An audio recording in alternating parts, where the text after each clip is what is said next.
Nigeria will dominate Blue Lock unless Ego unleashes the only player that can stop them, Baro Showe.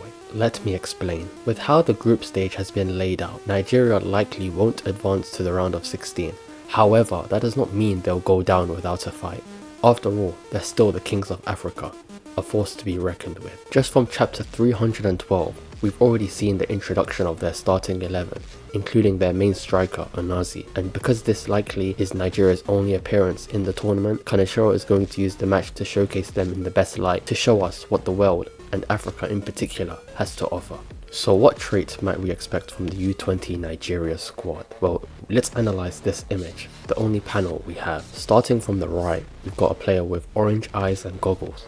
Basically a Yukimiya dupe. Definitely keep your eyes on him. I think he's going to be their main winger with a strong dribbling capability. And it will be interesting to see him match up with Bachara, as they've both been positioned on the wide flanks. Next I want to focus on the crouched Dreadhead. Straight away I know that he's fast, and I'm basing it off a pattern I've noticed. When we saw the introduction of teams during the Neo Eagles League, the guy crouched on the floor was always the fastest on the team. Consider the cases. Case 1, Ubers, everyone is standing, no apparent speedster. Case 2, Manshine City, Hiyoma Chigiri, the fastest player in Blue Lock, tying his laces whilst crouching. Case 3, PXG, Zantetsu, crouched, low stretching, second fastest player in Blue Lock. Have you observed the trend? So here's another theory.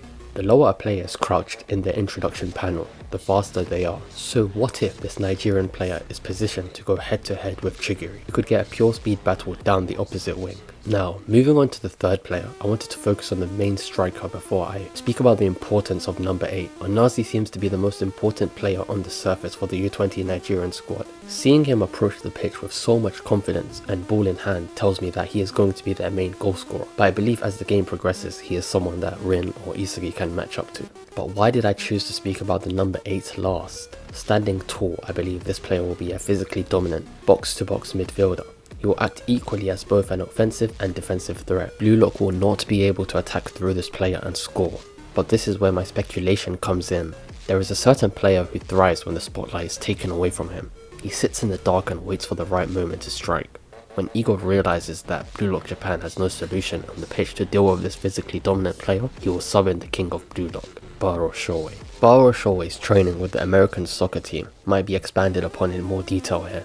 Through additional training, Ego was able to amplify his strength, allowing him to turn the tides of this game. Baro will be able to match the physical specs of this Nigerian midfielder, and thus will be a critical piece required by Blue Lock Japan to win this game. But just to embed my theory with more credibility, I would like to recall chapter 309 where we had some foreshadowing. On Twitter, there's been some discussion regarding Japan being part of the group of death, but do you notice the corner of that opening panel? It reads in the corner, Baro will do something. So I would like to ask you as the reader, what will Baro do? And that takes us back to our title. Nigeria will dominate Blue Lock unless Baro is brought onto the field.